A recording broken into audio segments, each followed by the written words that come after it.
नमस्कार मित्रांनो, आजच्या या व्हिडिओमध्ये मी बोलणार आहे की आज आहे भारत विरुद्ध पाकिस्तान असा हा सामना, जो की खेळला जाणार आहे दुबईमध्ये. पण पाकिस्तानने आपल्यावर हल्ला केलेला मे महिन्यात तुम्हाला आठवत असेल, पहलगाममध्ये, ज्यात 26 लोक मारले गेलेले होते आणि भरपूरसे इंज्युअर्ड पण झाले होते. तर पाकिस्तान प्रत्येक वेळेस आपल्यावर हल्ला करत आलेला आहे.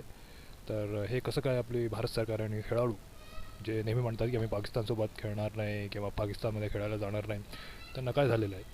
अजून 6 महिने पण झालेले नाही आहेत आणि लोक हे विसरलेत की पाकिस्तानने आपल्यावर हल्ला केलेला आहे. फॅन्स पण, लोक पण तयार आहेत सामन्यासाठी. सगळं विसरून गेले की पाकिस्तानने आपल्या 26 लोकांना मारलं, आपल्या जे जवान आहेत त्यांना पण मारलं.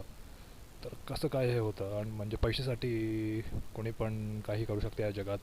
आणि सरकार पण विरोध करत नाही आहे, BCCI पण विरोध करत नाही आहे. आणि तसं तुम्ही म्हणत असता की मी पाकिस्तानमध्ये खेळायला जाणार नाही, पाकिस्तानसोबत संबंध ठेवणार नाही.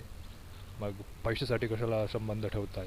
पाकिस्तानसोबत जर हा सामना झाला तर त्याचा अर्थ आहे की त्यांचे पण ॲडव्हर्टायझिंग ब्रँड्स त्याच्यामध्ये सामील असणार, जे की पैसे कमावणार या मॅचमुळे.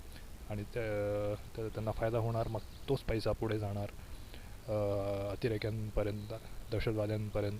ते परत आपल्यावर हल्ला करणार. हीच सायकल सुरू राहणार. भारत सरकारने याकडे लक्ष दिलं पाहिजे आणि अशी दगाबाजी नाही केली पाहिजे लोकांसोबत. आणि खेळाडू ऑलरेडी एवढा पैसा कमावतात त्या IPL मधून, तर या सामन्याला विरोध करू शकतात ते.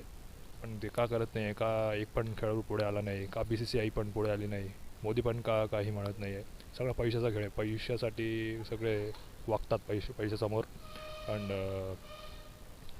एवढे लोकांनी जीव गमावला, ते सगळे विसरून गेलेत.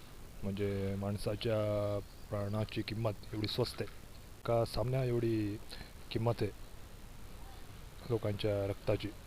काय म्हणणं तुमचं? कमेंट करा.